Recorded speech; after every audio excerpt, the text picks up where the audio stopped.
Hello, मेरा नाम वैष्णवी है। मैं यजुर्वेद एकेडमी चैनल पे आपका स्वागत करती हूँ। आज हम 10th महाराष्ट्र बोर्ड के मराठी विषय के बारे में पढ़ने वाले हैं।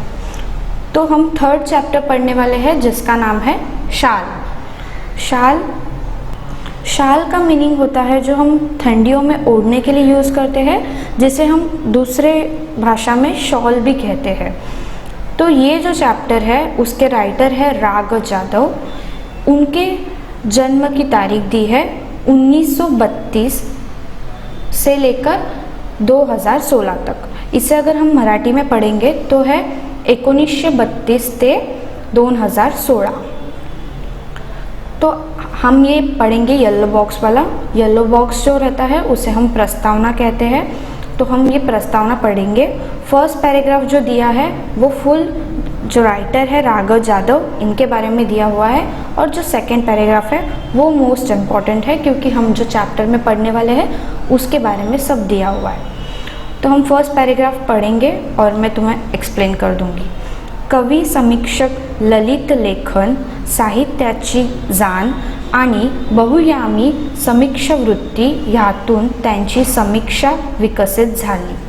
व्यापक वामयी दृष्टिकोन आणि चिंतनात्मकता ही त्यांच्या समीक्षेचे वैशिष्ट्य आणि त्यांच्या समीक्षा विषयक लेखनाची 30हून अधिक पुस्तके आहेत। त्यांचे साहित्य आणि सामाजिक संदर्भ आनंदाचा दोह, निळी पहाट, आधुनिक मराठी कवयित्रीची कविता, साठोतरी मराठी कविता व कवी, आगळी वेगळी नाटके ही समीक्षात्मक पुस्तके, व्योगब्रह्म, मावळतीच्या कविता हे कविता संग्रह इत्यादी लेख प्रसिद्ध आहे।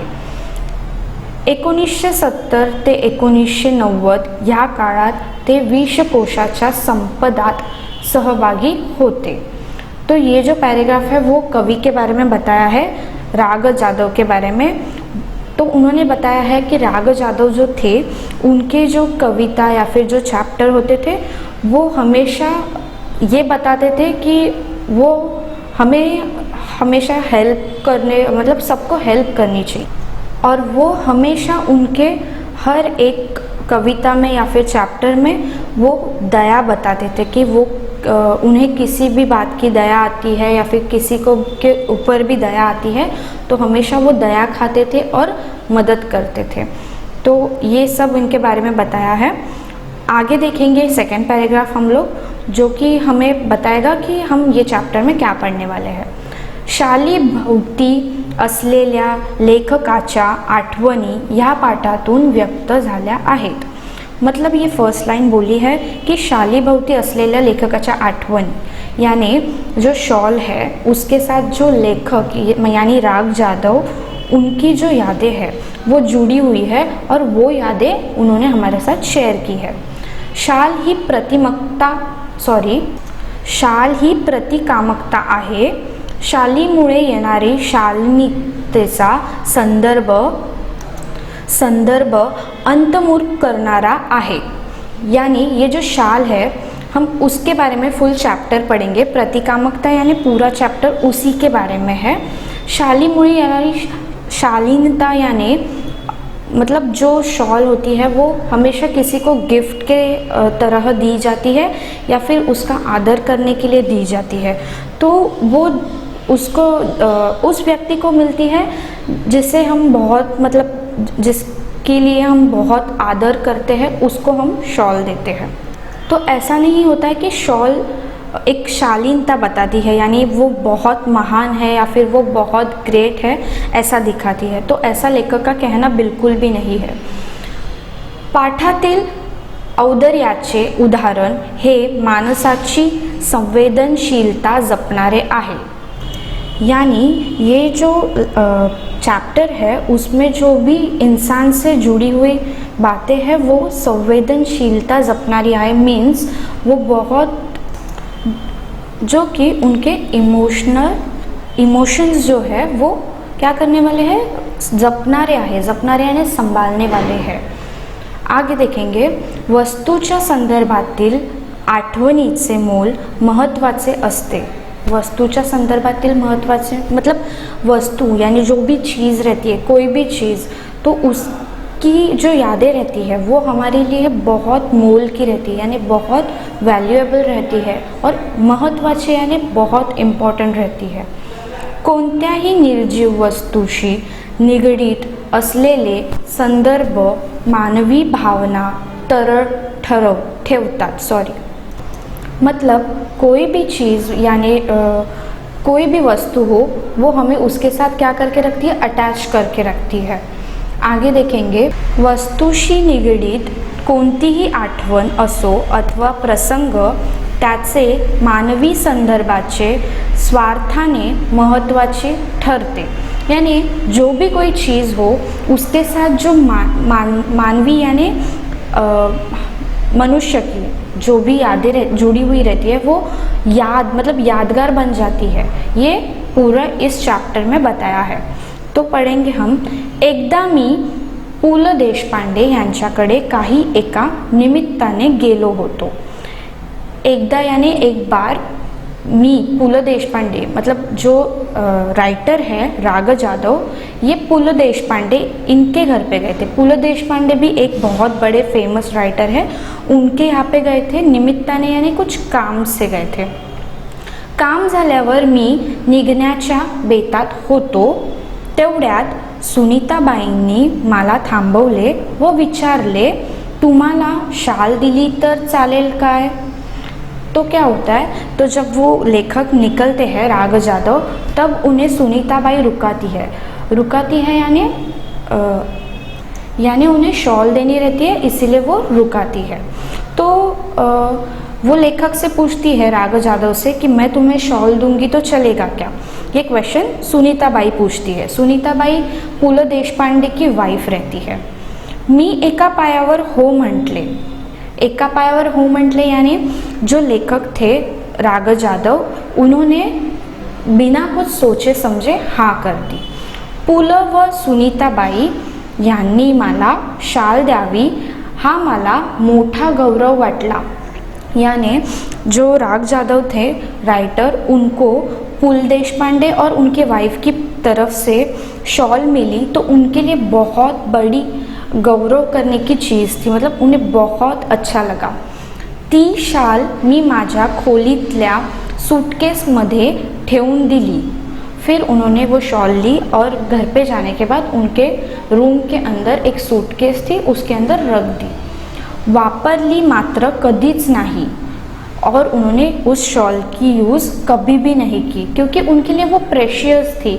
तो वो हमें भी कोई चीज़ अगर अच्छी लगती है तो हम यूज़ नहीं करते, क्यों? क्योंकि हमें डर रहता है कि वो अगर हम यूज़ कर ले तो वो फट जाएगी, ख़राब हो जाएगी। इसीलिए उन्हें भी ऐसी कुछ अटैचमेंट होगी, इसलिए उन्होंने वो यूज़ नहीं की। पुढे वाईला विश्वकोशाचा अध्यक्ष म्हणून मी गेलो। वाईला यानी एक प्लेस है, वहाँ पे वो विश्वकोशाचे अध्यक्ष बनून, यानी विश्वकोश यानी एक बड़ी सी किताब जैसे एनसाइक्लोपीडिया, उसके वो अध्यक्ष बनकर जाते हैं। तिथे नदी काठाच्या प्राच्य पाठशालाच्या खोलीत मी राहत असे, और वहाँ पे वो एक नदी के बाजू में पाठशाला थी यानी स्कूल थी, वहाँ पे वो एक रूम में रहते थे। खोलीच्या दक्षिणेकडील खिडक्या कृष्णा नदीच्या चिचोकड्या प्रवाहावर होत्या, और जो वहाँ पे एक रूम थी उसके साउथ साइड में, दक्षिणेकडील यानी साउथ साइड में एक विंडो थी। वो विंडो से उन्हें कृष्णा नदी दिखाई देती थी। थंडीच्या दिवसात एक बाई माझ्या खिडकीखालील घाटाच्या छोट्या तटावर तिचे छोटे मूल एका टोपलीतील ठेवून मासे पकड़ण्याच्या उद्योगात होती। वो वहाँ पे आती है, और वो वहाँ पे क्यों आती है? क्योंकि वहाँ पे नदी रहती है तो उसे फ़िश पकड़ना रहता है, शायद वो फ़िश का बिजनेस करती होगी इसीलिए। लेकिन वो एक टोपली लाती है, टोपली यानी टोकरी, वो लाती है और उसमें उसका बच्चा रखती है, छोटा बच्चा रहता है वो। तिचे बाळ कडाक्याच्या थंडीने कुडकुडत रडत होते, यानी उसका जो बच्चा था वो लेडीज़ का, वो बच्चा ठंडी के मौसम, ठंडी थी वहाँ पे, तो उधर वो रो रहा था और उसे बहुत ठंडी लग रही थी, इसीलिए वो क्या हो रहा था, कुड़कुड़त, यानी वो काँप रहा था।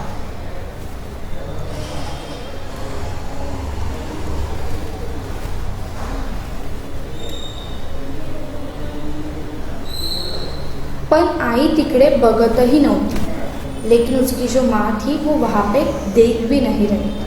मला मात्र रावले नाही, लेखक कह रहे हैं उन्हें, लेकिन चुप बैठने के लिए हुआ नहीं, रावले नहीं यानी उन्हें चुप रहने के लिए हुआ नहीं। मी सूटकेसमधील पुलकित शाल काढली, 5-50 रुपयाच्या नोटा काढल्या व त्या बाईला हाक मारली, और फिर उनसे देखा नहीं गया, इसलिए उन्होंने सूटकेस के अंदर से पुलकित शाल निकाली। पुलकित अभी उन्होंने नाम दिया है क्योंकि वो पुल देशपांडे से उन्हें मिली थी इसीलिए, और वो शाल निकाल कर वो 5-50 यानी 5 रुपये या फिर 50 पैसे निकाले और उसे देने के लिए गया। उसे तिला हाक मारली यानी उसे आवाज़ दी उन्होंने। खिडकीतून ते सर्व खाली दिले आणि म्हटले, त्या बाळाला आधी शालीत गुंडाळ आणि मग मासे मारत बस। फिर वो क्या बोलते हैं लेखक, खिड़की, उनकी जो विंडो थी उधर से उन्होंने ये सब वाली चीज़ें नीचे दी उसको, और उसे कहा कि वो जो शॉल है उसके अंदर पहले बच्चे को अच्छे से रैप कर, गुंडाळे ने रैप कर, और उसे फिर तुझे अगर वो फिश पकडणे हैं तो पकडते बैठना। ह्या घटनेची ऊब पुलकित शालीच्या उभेपेक्षा अधिक होती, यानी वो जो लेखक है वो कह रहे कि जो पुलकित शाल उन्हें मिली थी तब उन्हें जो याद मिली थी वो याद से भी ज़्यादा बढ़कर ये याद थी, ऐसा उन्हें कहना है। फिर आगे और एक इंसिडेंट उन्होंने शेयर किया हमारे साथ। साहित्यादी संमेलनाचे अध्यक्ष झाले।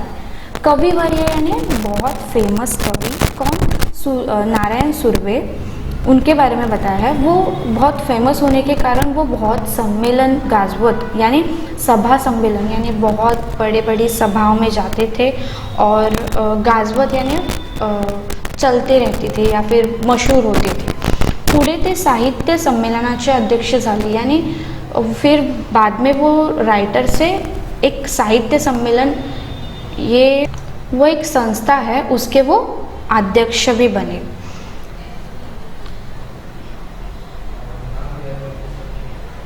परिणामात त्यांच्या कार्यक्रमांना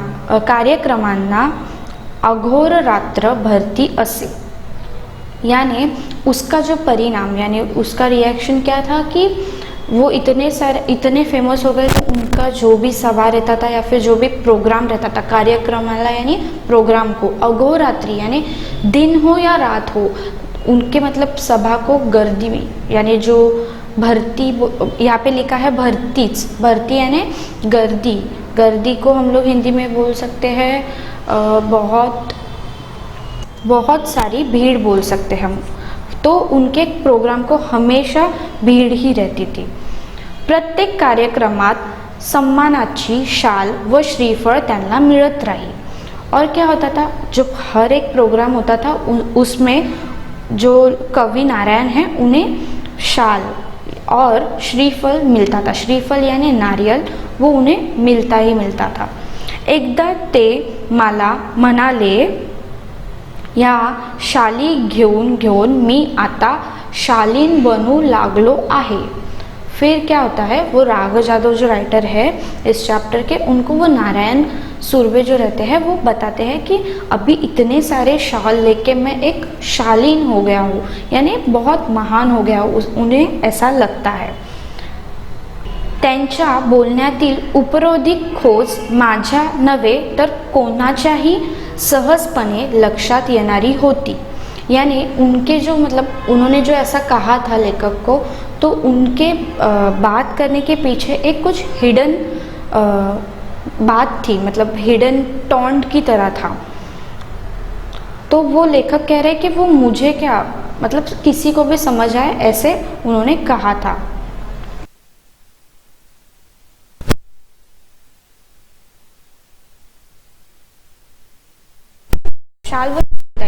शालीनता यानी बहुत सम्मान मिलने वाला आदमी, उसके बीच का रिलेशन या फिर संबंध या हाँ वो क्या है। खरं तर खरीखुरी शालीनता शाली विनाच शोभते। तो वो लेखक क्या कह रहे हैं कि जो शालीनता मतलब जो ग्रेटनेस है वो बिना शाल के भी दिखाई देता है। सर्व मुळातच शालीन, और ये शॉल जो जिसे मिलती है वो ऐसे ही मतलब शालीन अपने आप को दिखाते हैं, ऐसा लेखक को कहना है। शालीच्या वरसाव्याखाली त्याची शालीनता कधी हरवली नाही, कधी क्षणही झाली नाही। और उनका कहना है कि अगर ऐसे शाल का जो शाल की अगर बारिश भी हो उनके ऊपर, तो भी उसके नीचे उनका जो ग्रेटनेस है वो कभी ख़त्म नहीं होना चाहिए या फिर कभी गुम नहीं होना चाहिए, हरवला नाही पाहिजे आणि कभी गुम नहीं होना चाहिए। तो उन्हें ऐसा कहना है। मी कविवरांना म्हटले, शालीमुळे शालीनता येत असेल तर मी कर्जबाजारी होईन, भिकेला लागीन, पण शेकडो शाली खरेदी करून सर्वांना एक एक शाल लगेचच नेऊन देईन। तो ये बात जब उन्होंने ये राघव यादव ने कही है कि क्या अगर ऐसा होता है कि शाल देने से अगर सब ग्रेट हो रहे हैं तो मैं कर्जबाजारी हो जाऊँगा, यानी वो कर्जा ले लेंगे और लेकिन सबको हर एक शॉल लेकर दे देंगे, ऐसा राघव यादव का कहना है। यावर तो शालीन कवि मनापासून हंसला, यानी इस पे जो नारायण सुर्वे है वो मन खोलकर हंसने लगे। शालीमुळे शालीनता येते की जाते। अब ये क्वेश्चन पूछा है उन्होंने कि जो शाल रहती है उसके वजह से हमारी शालीनता यानी हमारा ग्रेटनेस आता है या फिर जाता है। ह्या प्रश्नाचे माझे उत्तर जाते असंच आहे। और उनका आंसर ऐसा है कि इससे कोई हमारा ग्रेटनेस बता नहीं सकता या फिर हमसे छीन नहीं सकता या फिर हमें ग्रेट बता नहीं सकता, ऐसा उनको कहना है। सन्मान करण्याच्या रूपाने आपण खरं तर शालीनी जग गमवून बसण्याचा धोका मोठा आहे। तो लेखक का कहना यह है कि अगर हम शालीनता कमाने के लिए जाएंगे, मतलब बहुत प्राउड कमाने के लिए जाएंगे, तो हम शालीन जग यानी जो हमारा ग्रेट जीवन है उसके लिए जीना ही हम भूल जाएंगे, यानी गमून बसू यानी भूल जाएंगे। आगे पढ़ेंगे। मी 2000 साली मराठी साहित्य संमेलनाचा बिनविरुद्ध अध्यक्ष झालो।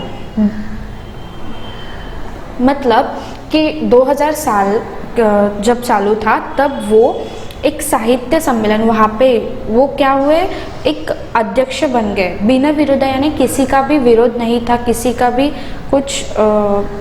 को भी कुछ प्रॉब्लम नहीं थी।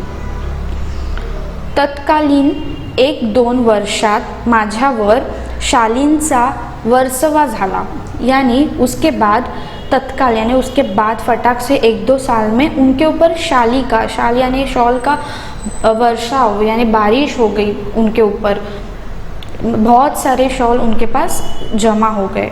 एवढ्या शाली जमत गेल्या की माझ्या 8x6 खोलीत त्यांना ठेवण्याचे शक्यच नव्हते। यानी राइटर कह रहे कि इतने उनके पास शॉल जम गए थे कि उनका जो छोटा सा घर था 8x6 का, उसके अंदर उनको रखने के लिए जगह ही नहीं थी। मग मी सगळ्या शालीचे गोठडे बांधून ते निकटवर्ती मित्राकडील ठेवले व त्या शाली वापरण्याचे वगैरे त्याला सर्वाधिकार दिले। यानी वो कह रहे कि उनके पास घर में जगह नहीं थी रखने के लिए, इसलिए उन्होंने उसका गोठड़ा यानी एक बहुत मतलब बड़े से कपड़े में उन सबको रख के बांध दिया, और वो गोठड़ा जो उसे कहते हैं वो उसके फ्रेंड के घर पे रखने के लिए दिया, और उन्हें बेस्ट फ्रेंड के पास, निकटवर्ती यानी उसके बेस्ट फ्रेंड के पास रखने के लिए दिया, और उसे पूरा अधिकार दिया कि तू इसके साथ कुछ भी कर सकता है। बिचारा अति प्रामाणिक, त्याच्याही छोट्या खोलीत त्याने ते सांभाळले। यानी वो भी बहुत प्रामाणिक था, यानी बहुत अच्छा था कि उसने वो उसका भी घर छोटा ही था तो भी उसके घर में उसने वो अच्छे से संभाल कर रखा। हळूहळू मी सगळ्या शाली वाटून टाकल्या गरीब श्रमिकांना। यानी फिर उसके बाद वो रख रख कर मतलब उन्हें समझ नहीं आ रहा था, इसीलिए उन्होंने क्या किया कि जो शॉल थे वो गरीब लोगों को देने के लिए चले गए और सब गरीबों को देने लगे। श्रमिकांना यानी गरीब को। ह्याच सुमारास मी शनिवार पेठेतील ओंकारेश्वर मंदिराच्या पुलावर बहुधा रोज संध्याकाळी जात असे। तब वो वहाँ पे ओंकारेश्वर करके एक मंदिर है, वहाँ पे वो जाते थे हमेशा सैटरडे को और शाम के टाइम पे। तिथील काटावर बसने मला आवडे, और वहाँ पे जो बॉर्डर था काट, उधर उनको बैठने के लिए बहुत अच्छा लगता था। एक दिवस काय घडले की कडक थंडीच्या दिवसात एक म्हातारा अशक्त बिशेकरी कट्ट्याला लागूनच चिरगुटे टाकून व पांघरून कुडकुडत बसल्याचं मी पाहिले। फिर क्या होता है कि एक दिन वो देखते हैं कि वहाँ पे एक बिशेकरी यानी भिखारी बैठा है, और उसके नीचे भी उसने चिरगुट्टी डाला था यानी फटा हुआ कपड़ा डाला था, और उसे बहुत ठंडी लग रही थी, और उसका ही थोड़ा सा कपड़ा लेके वो ऐसे खुद को रैप करके बैठा था। दुसऱ्या दिवशी मी 2 शाली घेऊन ओंकारेश्वरच्या कटावर आलो। फिर क्या होता है कि अगले ही दिन वो जो लेखक रहते हैं वो उधर ही जाते हैं सेम प्लेस पे ओंकारेश्वरच्या कटावर, और वहाँ पर जाकर 2 शॉल लेके जाते हैं, और वहाँ पे तो म्हातारा होताच। फिर क्या होता है वो वहाँ पे बुढ़ा होता ही है, त्याला दोन्ही शाली दिल्या। फिर जो उन्होंने 2 शॉल लाई थी वो दोनों भी शॉल उस बुढ़े को उन्होंने दे दी। त्याने थरथरत्या हाताने मला नमस्कार केला, और उन्होंने शॉल वो एक्सेप्ट की वो बेगर ने, और उनको थरथरते यानी हाथ उनके काँप रहे थे, तो काँपते काँपते उन्होंने हाथ से नमस्कार किया उनको, यानी थैंक यू बोला। फिर आगे पुढे 4-5 दिवस मला काही कामामुळे संध्याकाळी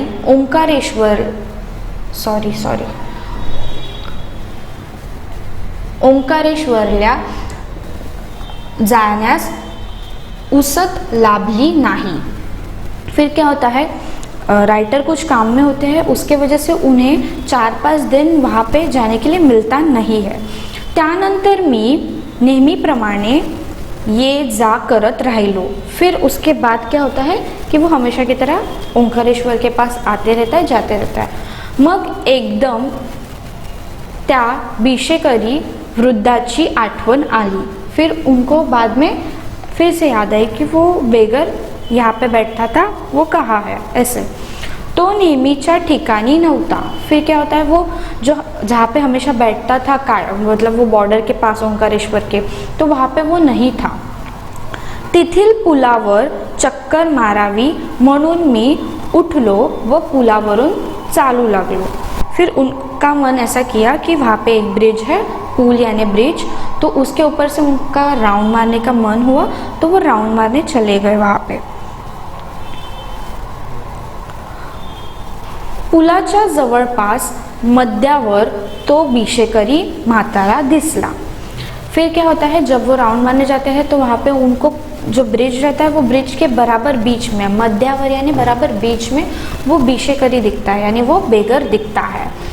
मी लगबगीने त्याच्याकडे गेलो। लगबगीने मतलब वो जल्दी जल्दी में उनके पास गए। पाहतो तर काय, तीच चिरगुटे अंगाखाली व अंगावर, तेच कुडकुडणे, तेच दीनवाणू जीने।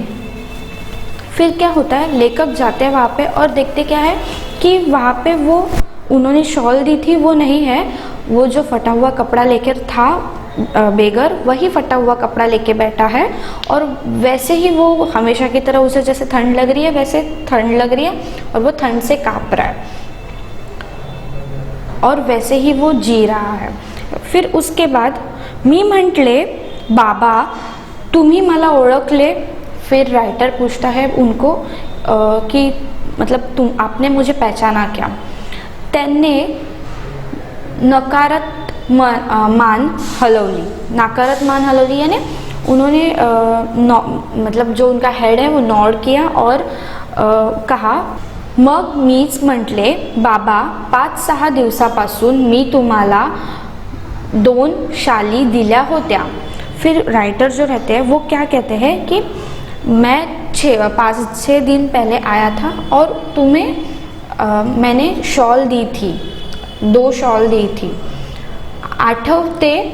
ह्यावर म्हातारा खुलला व पुन्हा हात जोडून म्हणाला। फिर क्या होता है कि वो राइटर पूछते हैं ना कि तुम्हें याद है क्या, तो फिर बेगर कहता है फिर से, मतलब हाथ जोड़कर, हे भल्या माणसा तू लय मोठा मानसी शाली दिल्या, पण बाबा माझ्या माय भिकाऱ्याला शाली कशा सोबतील।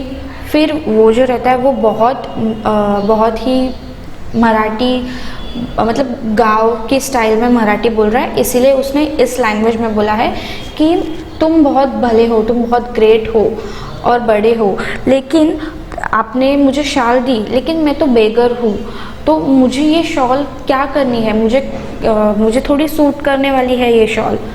फिर आगे, त्या शोभेपेक्षा पोटाची आग लय वाईट। फिर वो क्या बोलता है कि वो मुझे शो नहीं करना है और वो शो से भी ज़्यादा मुझे भूख बहुत बड़ी लगती है। मी शाली इकल्या व 2-3 दिवस पोटभर जेवून घेतलं बाबा।